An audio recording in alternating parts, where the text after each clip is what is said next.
পোকামাকড়ের শব্দ শোনা যাচ্ছিল থেমে থেমে। বাতাসে গাছের পাতা ঘষার শব্দ কানে আসছিল, তবে কোথাও জনমানবের কোনো চিহ্ন ছিল না। পরিবেশটা যথেষ্ট পরিমাণের গা ছমছমে ছিল, যদিও তবু এটিকে উপভোগ করতে করতে সামনে এগিয়ে যাচ্ছিলাম। ভয়টাই মনে কিচ্ছু ছিল না তখন। পূর্ণিমা না হলেও বেশ চাঁদের আলো ছিল। চা বাগানের গাছের মাঝে বড় বড় ছাউনিওয়ালা গাছের ছায়ায় রাস্তাটা আধো আলো আধো অন্ধকারে ঢেকেছিল।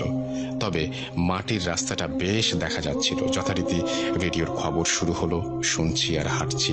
হাঁটতে হাঁটতে প্রায় মিনিট 15 মতো দূরত্ব পার হয়েছি।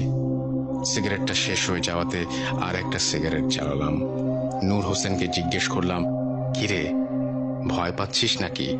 সে কোনো উত্তর করল না, শুধু ঘাড় নেড়ে বোঝালো, না। হঠাৎ চাঁদের আলোয়